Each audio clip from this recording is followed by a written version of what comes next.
Welcome to the Echoes and Footprints podcast, where the beat is the history. In this episode, we zoom in from the river as platform to the two servers that actually ran the code. New Orleans and the Mississippi Delta. One urban, one rural. One polyrhythmic and communal. One stripped, haunted, and inward. Together, the operating system of American music.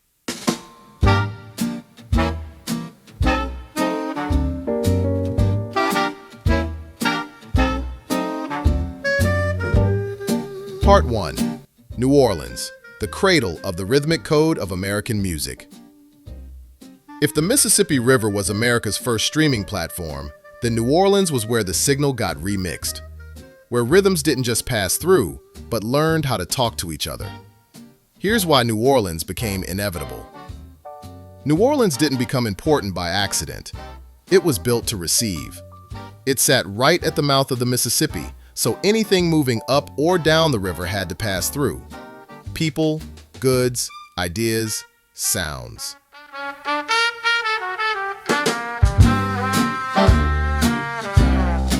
French and Spanish rule created a looser, more fluid cultural environment than the Anglo-American South, especially around race and public life. A visible population of free people of color existed here earlier than almost anywhere else in the United States. And Catholic traditions didn't just tolerate music and movement in public, they expected it, through ritual, procession, and celebration. All of that meant one thing: music had space to breathe. It had the alchemy of influence. This is where the four main ingredients finally touched: people, access, trade, and culture. In people, you had enslaved Africans carrying memory, free people of color trained in craft and music, Caribbean migrants arriving with fresh rhythms, and brass musicians steeped in European harmony, all living close enough to hear one another. Because of access at Congo Square, African drumming and dance weren't just remembered, they were practiced. Out loud, in public, on a regular basis. Due to trade, New Orleans stayed in constant conversation with the Caribbean and the Gulf, while the Mississippi connected it to towns hundreds of miles inland. Musical ideas moved the same way cargo did: picked up, altered, passed along. Thanks to culture, music wasn't something you went to see. It was something you walked through. Parades, funerals, social clubs, street corners, sound was how the city organized itself. What emerged? Out of that density came jazz, second-line rhythm, brass band traditions, and New Orleans R&B. But more than any single genre, New Orleans gave America a foundational idea. Music isn't just something you listen to, it's something you do together. Part 2. Mississippi Delta, the emotional and spiritual epicenter of American music.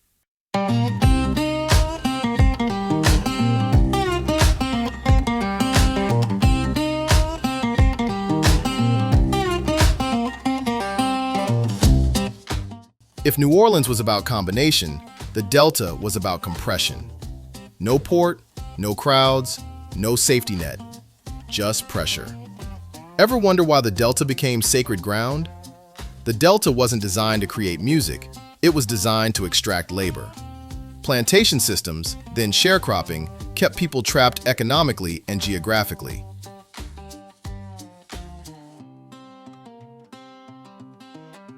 Racial terror enforced silence, separation, and fear. Instruments were scarce, privacy was limited, and rest was rare. And yet, this is where American music learned how to feel.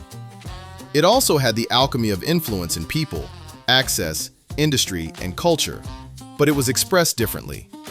The people of the Delta, sharecroppers, field laborers, preachers, and itinerant musicians, people who moved just enough to carry songs from place to place, but not enough to escape the conditions shaping them. Songs were oral stories passed from person to person and church to church. Because there was no access to formal venues, music lived in voices, in work fields, on porches, and in juke joints.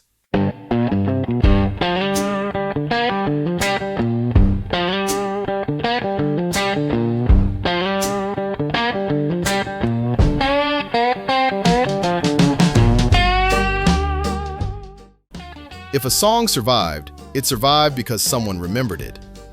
Due to the lack of industry besides farming, there were no recordings, no publishers, no commercial audience. This music existed, evolved, and was remembered before anyone thought it could be sold. Due to cultural memory, African musical memory collided with Christian cosmology and daily hardship. Songs became prayers, confessions, warnings, and testimony, often all at once. Here, music wasn't about celebration, it was about endurance. So what emerged from the Delta? Field hollers, spiritual blues, the Delta blues. This became the emotional grammar of rock, soul, R&B, and gospel-inflected popular music. Even when the sound changed, the feeling stayed. Strip it all back, and the Delta is still asking, who am I? Why am I suffering? How do I survive another day? So why do these two places only make sense together? New Orleans gave American music its rhythmic intelligence. The Delta gave it its emotional truth. One was dense, urban, polyrhythmic, outward-facing. The other sparse, rural, minimal, inward-facing. Both fed into the Mississippi. Both traveled north. Both are still playing, inside almost everything we hear today.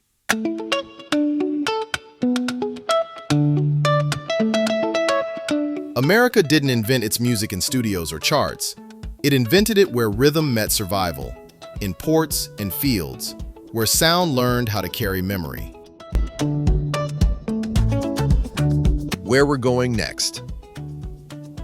If New Orleans wrote the rhythmic code and the Delta wrote the emotional language, then Memphis, St. Louis, and Chicago learned how to broadcast it.